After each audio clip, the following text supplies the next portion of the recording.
샬롬 흑 3권 세 번째.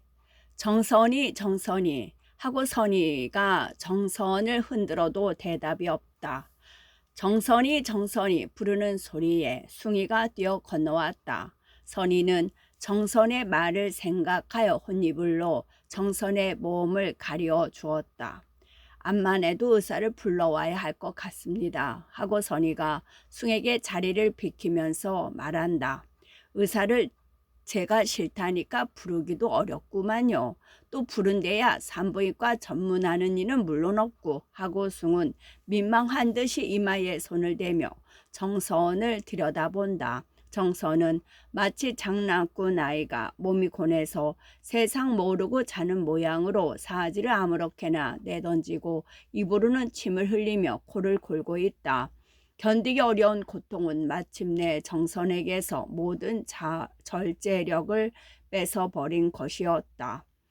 산모가 이렇게 자는 것이 좋지 않다는데. 하고 선이는 정선의 맥을 짚어본다. 선이가 보기에는 맥이 약한 것만 같았다. 그래도 의사가 와야지 어떻게 해요. 어찌 될지 압니까? 겁이 납니다. 하고 선이는 애원하듯이 숭의 낯을 바라봤다. 아냐, 싫어, 의사 싫어. 하고 정선은 잠꼬대 모양으로 중얼거렸다. 의사가 와야 얼른 아이를 낳지. 하고 선이는 떼쓰는 딸을 책망하는 모양으로 짜증을 내는 듯이 말하였다. 싫어. 나 죽는 거 보기 싫거든. 다들 가요. 어머니가 저기 오셨는데 같이 가자고. 나 옷 입고 어린애 데리고 같이 가자고. 어머니 나하고 같이 가요. 어머니 계신데 같이 가요. 하고 정선은 반은 정신이 있는 듯 반은 없는 듯 중얼거리며 눈물을 흘렸다. 그 말 끝에 또 진통이 돌아와서 정선은 낯을 찡그리고 몸을 비틀고 눈을 떴다. 숭과 선이는 몸에 소름이 끼침을 깨달았다. 더구나 어린애를 데리고 간다는 말이 숭에게 비상한 쇼크를 주었다. 정선은 숭의 손을 찾았다. 숭은 얼른 정선에게 제 손을 주었다. 나를 용서해 주세요. 하고 정선은 숭의 손을 쥐고 떨었다. 숭은 말이 없었다. 정선은 나를 용서해 주세요. 나를 불쌍한 사람으로 알아주세요. 당신 같은 좋은 남편을 잘 섬기지 못하고 용서 못할 죄를 지은 아내를 용서해 주세요. 나는 차마 이 뱃속에 있는 아이를 낳아가지고 당신 앞에서 살 면목이 없어요. 나는 내 죄의 결과를 뱃속에 넣은 채로 나는 가요. 정선아, 내가 네 죄를 다 용서한다. 마음 놓고 죽어라. 그래 주세요. 하고 소리를 내어 느껴가며 울었다. 왜 그런 생각을 하오? 나는 당신을 용서한 지가 오래요. 그런 생각 말고 상심도 말고 마음을 편하게 먹고. 하고 숭의 말이 다 끝나기 전에 정선은 두 손으로 얼굴을 가리며 아니야요, 아니야요. 날 용서 아니하셔요. 날 불쌍하는 여기시겠죠. 당신은 참 마음이 착하시니까 불쌍한 계집애라고는 생각하시겠지. 그렇지만은 용서는 아니하셔요. 나를 참으로 사랑하지는 아니하셔요. 당신의 의지가 굳으시니까 일생이라도 나를 사랑하시는 모양으로 꾸며 가실 줄은 믿어요. 그렇지만 나 정말 용서하고 사랑하실 수는 없어요. 하고 고개를 벽에 비볐다. 정선은 스스로 제 잘못과 또 제가 이제는 하나도 취할 것이 없는 여자인 것을 깨달았을 뿐더러 지금까지 기생연이라고 속으로 전대하던 선이가 도리어 살려올 온 뒤에는 존경할 만한 여자가 되고 사업가가 된 것을 생각하면은 일종의 시기가 생기는 동시에 제 몸에 가엾음이 더욱 눈띄어지는 것이었다. 숭은 아무 말이 없었다. 정선의 말은 숭의 마음을 꿰뚫어 본 말이어서 그 말을 부인할 아무 재료가 없는 것이었다. 가만히 제 속에 물어봐도 정선을 불쌍히 여겨서 그의 일생을 힘 있는 데까지 위로해 주겠다는 생각은 있으나 참으로 사랑의 정이 가지는 아니하였다. 가게 하려고 힘을 쓰면서 일생을 살아가지는 것이 숭의 속이었다. 그리고 할 일이 많으니 사랑이라든지 정이라든지를 잊어버리자는 것이었다. 이것이 숭의 마음의 어두운 그림자를 이루는 것은 사실이었다. 그것이 폭풍우를 앓은 하늘 한 구석의 구름장이 아닌지도 알 수 없는 일이었다. 진통은 정선의 의식과 말을 중단하였다. 그러나 곁에서 보기에 정선의 마음속에는 슬픔과 무서움과 절망과의 혼란한 감정이 끓는 것 같았다. 육체적으로나 정신적으로나 사람에게 이렇게 비참한 고통도 있을 수 있을까 하리만큼 정선은 고통스러웠다. 정선의 얼굴의 표정, 몸의 움직임, 이 모든 것이 다 마치 고통이라는 것을 표현하는 참혹한 무용인 것 같았다. 정선은 선의의 손을 잡고, 선의, 나는 이 세상에서 용서해 줄 것이 있다면 다 용서해 줄 테야. 누가 내게 어떠한 잘못이 있더라도, 나를 죽이려 한 사람이 있더라도 다 용서해 줄 테야. 그 대신 내가 지은 죄를 누가 다 용서해 주마 하는 이가 있으면 좋겠어. 아버지한테도 죄를 지은 년이요, 남편한테도 죄를 지은 년이요, 또 동무들한테도 죄를 지은 년이요, 뱃속에 있는 생명한테도 죄를 지은 년이 아니요, 내가. 그런데 내가 세상에 와서 23해 동안에 할 일이 무엇이요? 세상 위에서 할 일이 무엇이요? 여러 사람들한테 배만 끼치고 신세만 졌지. 한 일이 무엇이요? 내가 이제 하느님께 용서해 주십사고 빈다고 용서해 주실 일 만무하지 않아? 아이고 또 아파. 언제나 이 아픔이 그치나? 하고 또 정선이는 진통이 일어난다. 선생님, 정선이를 다 용서한다고 해주세요. 하고 선이는 정선이가 진통 끝에 의식을 잃고 조는 동안을 타서 숭에게 말하였다. 제가 퍽 괴로워하는 모양입니다. 이제 정신이 들거든 다 용서하고 정같이 사랑해 주마라고 말씀해 주셔요. 그러다가 죽어버린다면 그런 한이 있습니까? 그리고 또 무사히 아이를 낳고 일어나거든 선생님 정선을 극진하게 사랑해 주세요. 선생님은 그만하신 너그러운 인격을 가지신 줄 믿습니다. 정선이가 불쌍하지 않습니까? 하고 눈물을 흘리며 느껴 울었다. 숭도 폭박 저오르는 울음을 삼키고 눈을 꽉 감아 눈에 괸 눈물을 막아 버리려 하였다. 그 눈물은 방바닥에 뚝뚝 떨어졌다. 용서하지요, 사랑하지요 하고 숭은 정선의 머리맡에 놓인 물그릇에서 물을 숟가락으로 떠서 정선의 입에 넣었다. 정선은 무의식적으로 물을 받아 삼켰다. 정선의 입술은 열병 앓는 사람 모양 탔다.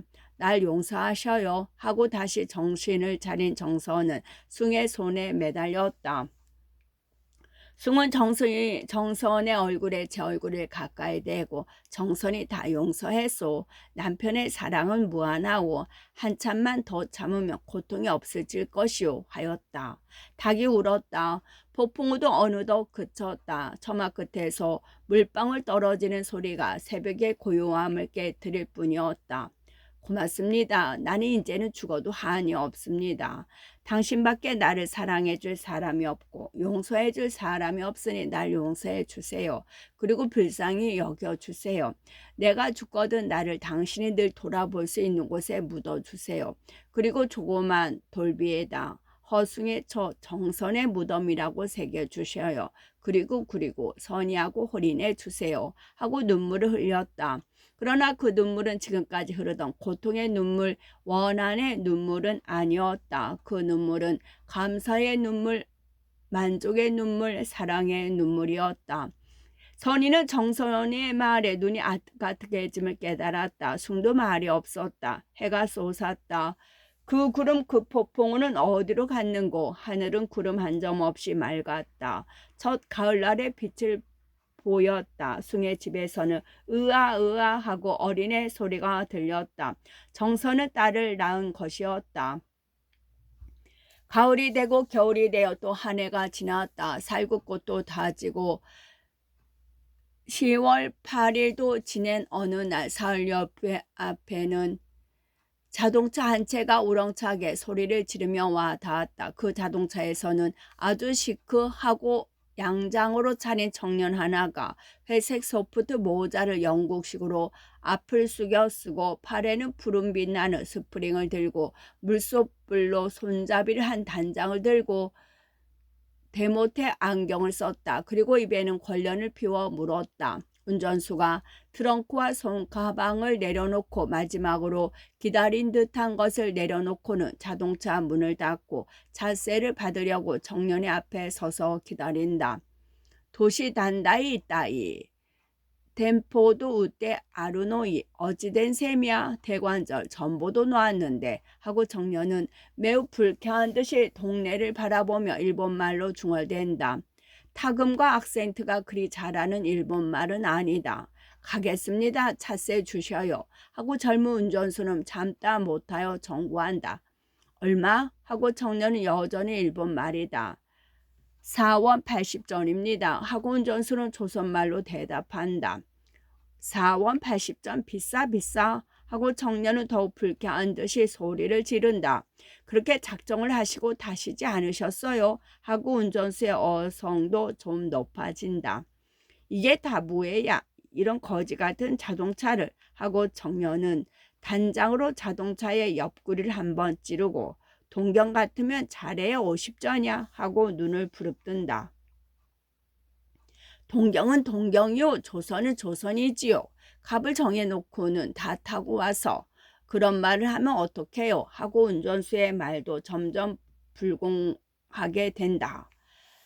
무엇이 어째? 또 한번 그런 소리 해봐. 하고 정년이 운전수의 어깨를 떠민다. 사람을 때릴 테요? 하고 운전수가 대들며 여기서 이런 거 없으니 저 주세소로 갑시다. 하고 운전수는 정년의 팔을 꽉 붙든다. 정년은 두어 걸음 끌려가더니 이 팔 놔 하고 팔을 부리치고는 기운 없이 바지 주머니를 뒤져 지갑에도 넣지 아니한 지점 뭉텅이를 꺼내어 원박이 한 장을 골라서 길바닥에 내던지며 가져가거라 망아자식 하고 입에 물었던 권련을 침과 아울러 손에 대지 않고 되뱉어버린다. 운전수는 말없이 돈을 집어들고 운전수대에 올라앉아서 차를 돌려고는 고개를 내밀고 이건 왜 이 모양이야? 돈도 몇 푼 없는 것이 되지 못하게 시리 구구로 집색이나 삼고 있어. 제 애비는 무명 것도 없어서 못 입는데 되지 못하게 하이칼라나 하면 되는 줄 아니? 하고 차를 스타트에 가지고 슬근슬근 달아나며 욕설을 퍼붓는다.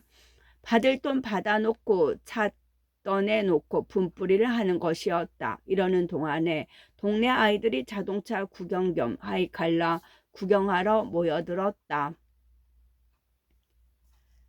산장내 정근이야 하고 아이들은 수군거렸다.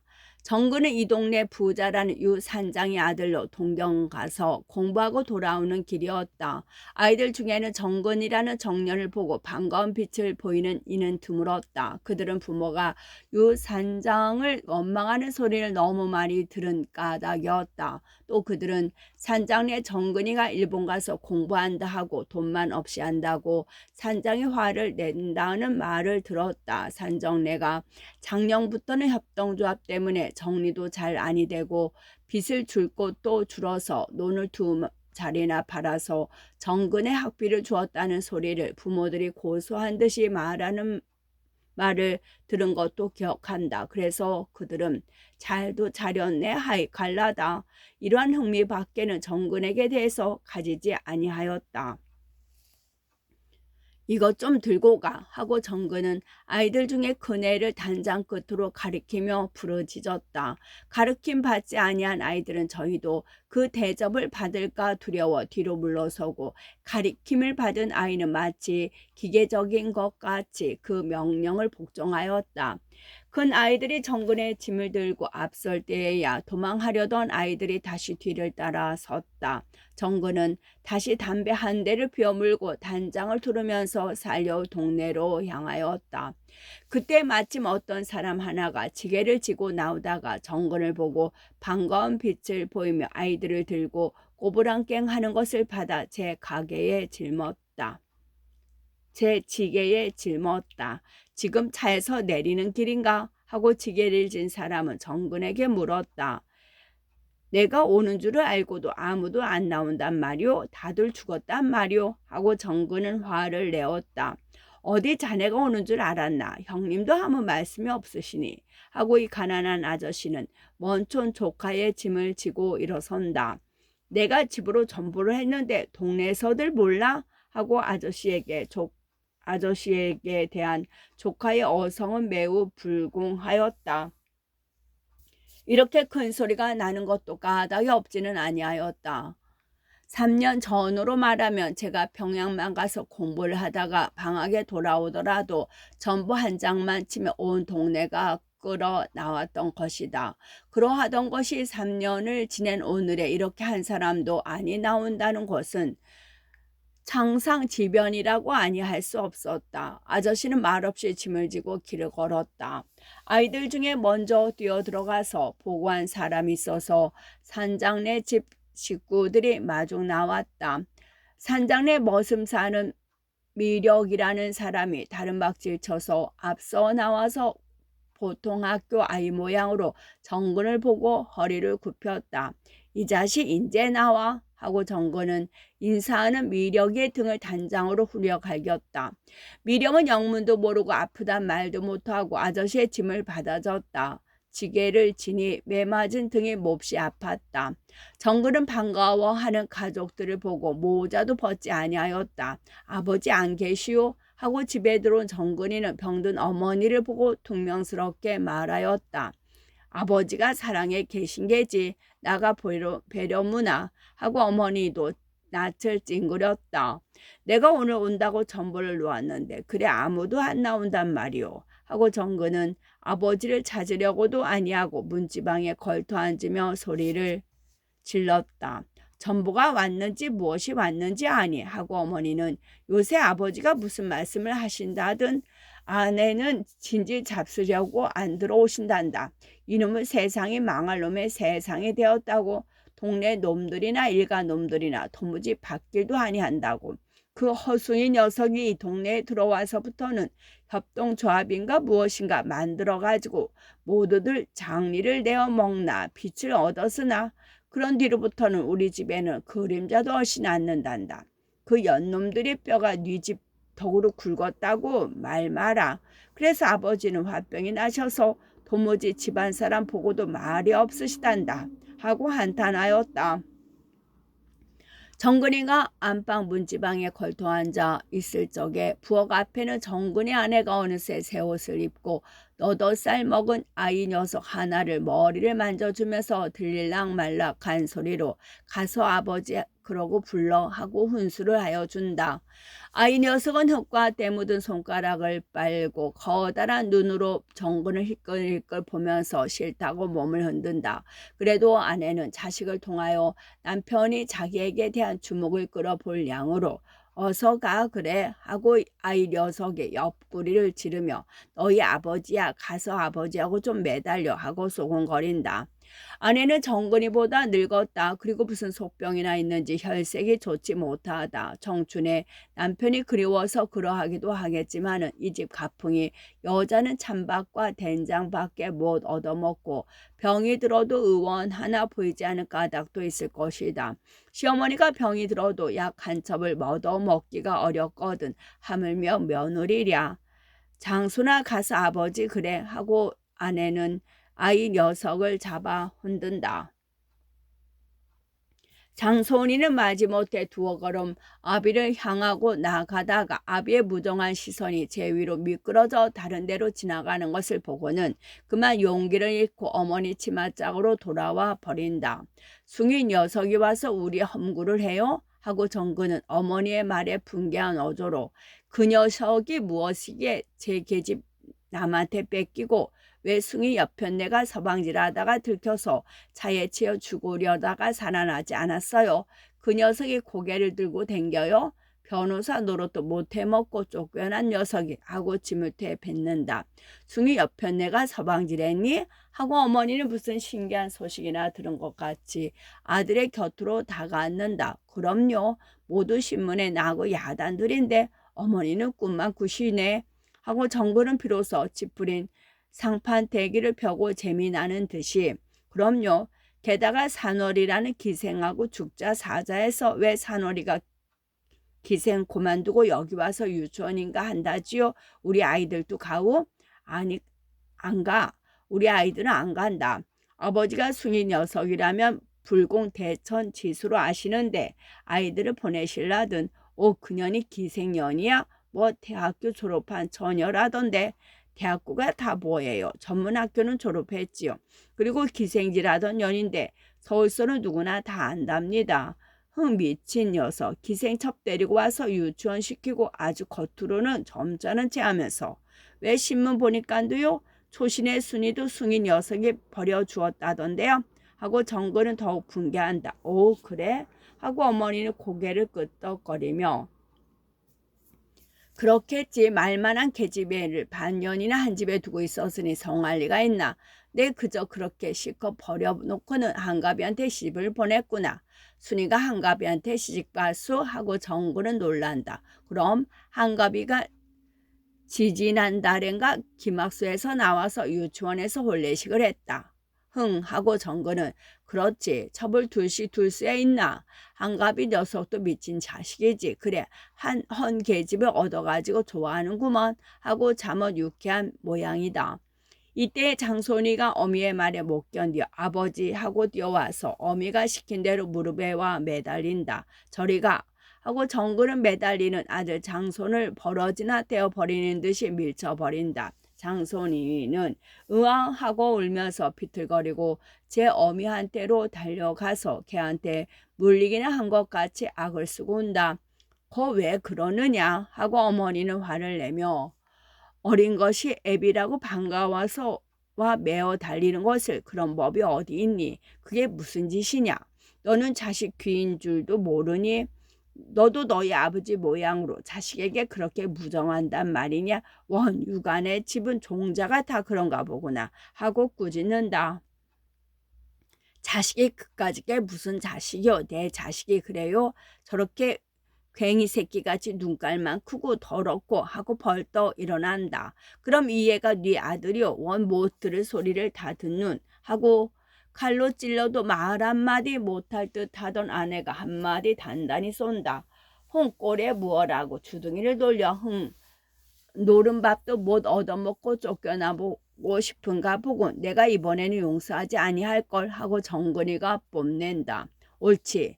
일본 가서 남 무엇인가는 계집년하고 배가 맞아서 잘 돌았다 두고 그 망할 년이 어디 서방이 없어서 남의 저자 있는 아내 사내를 따라 댕긴다. 그년이 남의 서방한테 정이 들었으면 둘째 첩으로나 셋째 첩으로나 살 깨지 왜 이혼을 하래? 내가 무슨 죄를 지었길래. 나는 이 집에 와서 죽도록 일해주고 아들 낳아 바친 죄밖에 없어. 날 누가 내어쫓아 하고 아내는 여자에게 용기를 주는 질투의 힘으로 남편에게 대든다. 이년 무엇이 어쩌고 어째 하고 정구는 아내의 앞으로 대들며 또 한번 그딸 주둥이를 놀려봐라. 당장에 때려 죽이고 말 테니 하고 단장을 둘러맨다. 장손이가 엄마를 부엌으로 끌어들이며 발버둥을 치고 온다. 때려 죽여봐. 어디 때려 죽여봐. 내가 무엇을 잘못했어. 어디 말 좀 해봐. 내가 부모께 불공을 했어. 행실이 부정했어. 내가 무엇을 잘못했어. 왜 말을 못해. 내가 이 집에 시집 올 때에는 친정에서 논한 섬지기 밭 이틀가리 가지고 와서 서울 갑네 일본 갑네 하고 공부는 네 돈으로 했는데 이제는 남과 년한테 반해서 나를 내쫓을 테야. 옳지. 아들까지 나 바쳤는데 무슨 죄로 날 내쫓을 테야. 엄마 하고 울고 치맛자락을 끌고 부엌으로 들어가려는 장손의 뺨을 손가락으로 딱 후려 갈기면서 이놈이 자식이 왜 울어 하고 두 번째 때리려는 것을 피하여 장손은 부엌 속으로 달아났으나 그래도 뒷문으로 빠져나가지는 않고 엄마 하고 벌벌 떨며 운다. 어머니는 듣다 못해 뛰어나오며 서라 아이 엄마 그렇게 말하는 법이 아니다. 어디 남편 보고 그렇게 말하는 법이 있느냐. 우리는 젊어서 남편이 아무런 말을 하더라도 가만히 듣고만 있었다. 어린 것은 왜 때리느냐. 서라 그래서는 못 쓴다 하고 며느리를 책망하고 다음에는 아들을 향하여 오래간만에 집에 들어오면 저자를 반갑게 대하는 게지 그렇게 그래서 쓰느냐. 열첩 못 얻는 사내 없다고. 사내가 젊어서는 오입도 하고 첩도 얻지. 그렇지만은 귓머리 풀고 만난 척원을 버리는 법은 없어. 일본 있으면서 밤낮 편지로 이혼이니 무엇이니 하고 듣기 싫은 소리만 하니 제 어머님들 마음이 좋겠느냐. 어서 그러지 말고 저 가족의 마음을 풀어주어라. 그 원 왜들 그러느냐 하고 어머니의 지혜를 보인다. 아니 글쎄 언필칭 남가년 하니 그런 말법이 어디 있어요. 남인숙이라고 말하면 아주 깨끗하고 얌전한 여성입니다. 접이라니요. 그가 누구의 접으로 갈 여성이 아니하여 또 나와 무슨 관계 있는 것도 아니고 내가 그 여성을 존경은 하죠. 그런데 글쎄 왜들 이리 떠들어 하고 유산장이 상투 바람으로 사랑 뒷창으로 고개를 쑥 내밀며 이놈아 공부 합내하고 돌아댕기다가 집에라도 돌아오는 길로 애비도 안 보고 집안에 분란만 일으켜 그래 일본까지 가서 배워온 것이 그따위란 말이냐. 집안 망신 자식 다 있다 하고 문을 닫아버린다. 날뛰던 정군도 아비 말에는 한거를 못하고 화나는 듯이 내가 무엇하러 이놈의 데려왔어 하고 대문 밖으로 획 나가버리고 만다. 그는 어디로 가려나. 정근이가 사흘여울에 나타난 것은 사흘여울의 평화를 깨트리는 데 많은 힘이 되었다.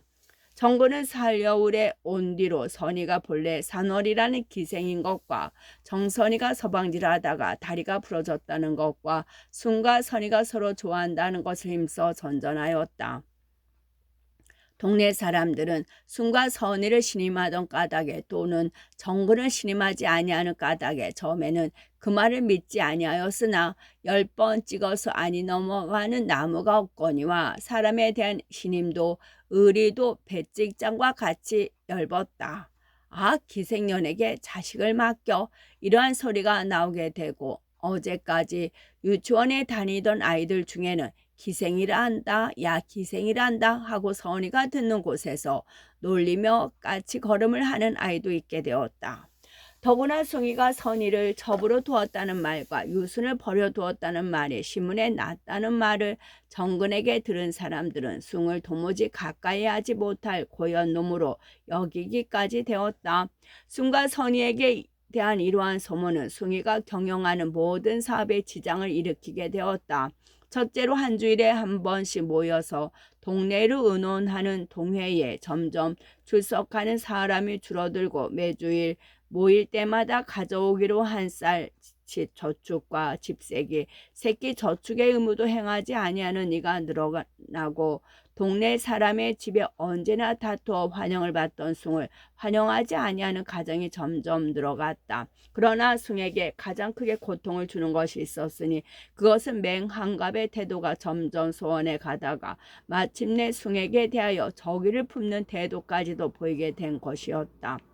정근이가 맹한갑을 허숭 배척의 두목으로 손에 넣으려 하였으면 말할 것도 없다. 다시 그놈의 집에 갈 테야 하고 하루는 한갑이 숭의 집에 다녀온 아내 순을 보고 참을 수 없이 불쾌한 듯이 호령을 하였다.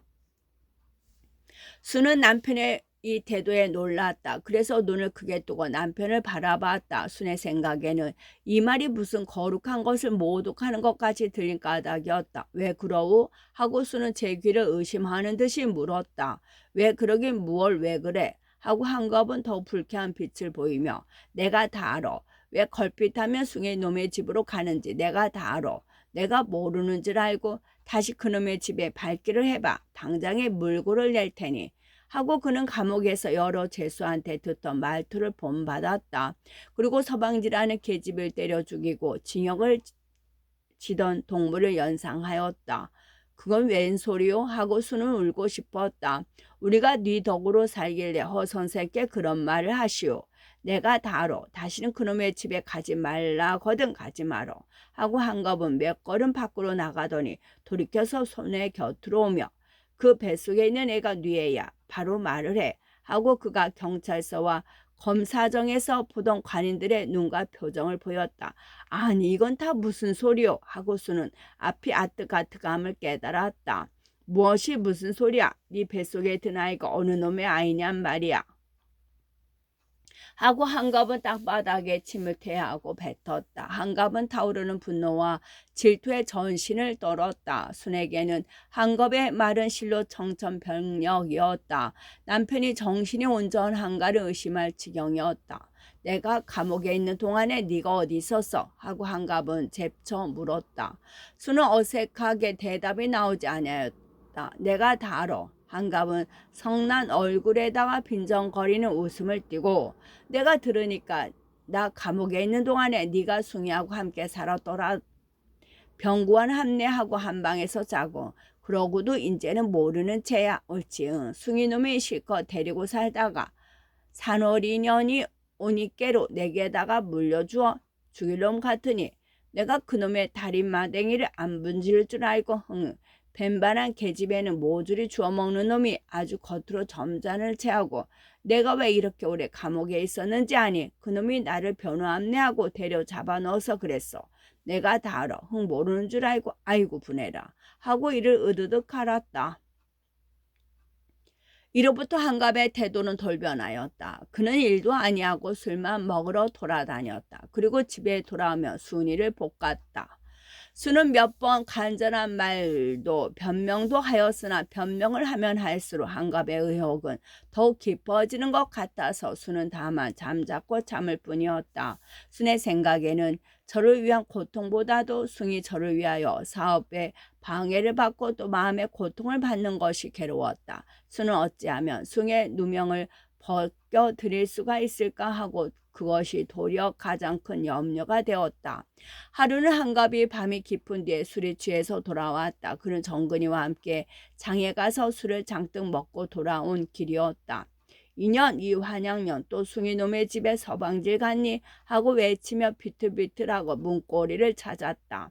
순이는 얼른 일어나 문고리를 벗겼다. 한갑의 몸에서 술 냄새가 코를 찔렀다. 이 환양년 하고 한갑은 한 발을 방에 들여놓으면서 한 손으로 아내의 머리채를 감아쥐어서 앞으로 끌어당겼다. 무심코 섰던 수는 문지방의 어깨와 머리를 부딪고 남편의 가슴을 향하고 쓰러졌다. 한갑은 몸을 비키면서 순의 머리채를 획 끌어당겨 수는 5달 된 배를 안고 뒷마루 있는 땅에 팍 하고 엎드러졌다. 이 환양년 하고 한갑의 발은 수없이 엎떠진 아내의 등과 어깨에 볼기자 위에 떨어졌다. 수는 아프단 말도 못하고 다만 피피피 갈 뿐이었다. 2년 죽어라 뒤져라 하고 한갑은 술 기운을 빌려 키고 만장하게 호통을 하였다. 밤마다 있는 술정이라 또 하는구나 하고 누워있던 한갑 어머니는 그 어릿한 귀에도 무슨 심상치 않은 소리가 들리는 듯하여 문을 열치며 이게 웬일이냐 글쎄 이놈아 밤마다 술을 먹고 와서는 지랄을 하니 돈을 어디서 나서 이렇게 날마다 술을 젖먹는단 말이냐 하고 어스름한 속에 허연 무엇이 엎드러진 것을 보고 한갑 어머니는 깜짝 놀라서 우통을 벗은 채 고쟁이 바람으로 뛰어나오며 이게 뭐애냐 하고 소리를 질렀다. 한갑 어머니는 더듬더듬 순이가 엎드러져 있는 데까지 걸어오다가 순이가 쓰러진 걸 보고 깜짝 놀라며 이놈아 글쎄 이게 웬일이냐 홀몸도 아닌 사람을 하고 허리를 굽혀 순의 팔을 잡아 일으키려다가 팔에 기운이 없는 것을 보고 더욱 놀라 순의 머리를 만지며 아이고 이 애가 이마에서 피가 흐르는구나 아가 하고 불러도 순은 대답이 없었다. 그깟년 내버려 죽어라 죽어 하고 한갑은 발길을 들어 순의 옆구리를 한 번 더 치르고 비틀비틀하며 밖으로 나가버린다. 아가 하고 한갑 어머니는 순을 안아 일으키려다가 기운이 붙여서 못하고 방에 들어가 석유 등잔에 불을 켜들고 나온다. 순의 머리 밑에는 피가 벌겋게 빛난다. 그리고 순의 몸은 느껴오는 사람 모양으로 들먹거린다. 이를 어쩌나 하고 한갑 어머니는 한갑아 하고 소리껏 두어 번 불러보았으나 대답이 없었다. 아이고 이를 어쩌나 그 망할 녀석이 제 애비 성미를 받아서 그러는구나. 요새는 웬 술을 그리 처먹고 아가 일어나 방에 들어가 누워라. 내가 기운이 없어서 너를 안아드릴 수가 없구나. 원이 이를 어쩌나 동태가 안 되었나. 아이고 이를 어쩌나 이에 피매도 피가 맺혔구나. 아이고 머니나 하혈을 하는구나. 아이고 이를 어쩐단 말이냐. 그 몹쓸 놈이 어디를 어떻게 때렸길래. 아이고 이거 큰일 났구나. 아가. 한갑 어머니는 혼자 쩔쩔매고 갈팡질팡 하더니 등장불을 방 안에 들여다 놓고 옷을 주워 입고 어디로 나가버린다. 동네에서는 개들이 콩콩 짖었다. 한갑 어머니는 다름질하듯 숭의 집으로 달려갔다. 급한 일에는 숭의 집에 밖에 갈 곳이 없는 것이었다. 숭의 집에서는 왁짝지껄 하는 소리가 들렸다. 한갑 어머니는 잠깐 발을 멈추고 귀를 기울였다. 그 떠드는 소리는 분명히 한갑의 소리였다. 저놈이 또 저기 가서 지랄을 하는구나 하고 한갑 어머니는 더욱 걸음을 빨리 걸었다. 한갑은 숭의 집 마당에서 숭의 멱살을 잡고 숭을 때리고 있었다. 숭은 다만 한갑의 발길과 주먹을 막을 수 있는 대로 막을 뿐이요 마주 때리지는 아니하는 모양이었다. 이놈 죽일 놈, 이놈 네가 나를 감옥에 잡아놓고 내 계집을 버려주고 이놈 나하고 죽자. 이러한 소리를 되며 또 하며 숭에게 대들었다. 숭이가 힘이 세어 한갑의 마음대로 잘 때려지지 아니하는데 더욱 화를 내어서 돌아가지 아니하는 혀로 욕설만 퍼부었다. 이놈아 글쎄 이 배은망덕한 놈아 아무러기로 네 놈이야 변호사에게 이리 할 수가 있단 말이냐 하고 한갑 어머니는 한갑의 어깨에 메어 달려 발을 동동 구르며 너 김학수에 가 있는 동안에 내가 누구 덕에 살았니? 변호사가 나를 친어머니보다도 더 위해 주었는데 이놈이 글쎄 어미를 포기로 이게 무슨 일이란 말이냐. 자 가자 하고 한갑을 잡아 끌며 변호사도 잠깐 와주게. 이 녀석의 며느리를 때려서 하혈을 몹시 되는 모양인데 어떻게 하면 좋은가. 피를 흘리고 쓰러진 것을 혼자 두고 왔는데 이 술 취한 녀석이 말해 놓여지 말고 좀 와주게 하고 한갑을 끌고 어둠 속에 사라졌다. 한갑은 기운이 지쳤는지 어머니가 끄는 대로 끌려간다. 이해야 너 그 정근이 녀석한테 무슨 소리를 들었나 보나마는 그 녀석 말을 어떻게 믿니? 그 녀석 남봉 녀석 아니냐. 허 변호사가 이 동네에 들어온 뒤로 유 산장내 장리벼가 실세가 없어져 그 집 식구들은 허 변호사를 잡아먹으려 드는데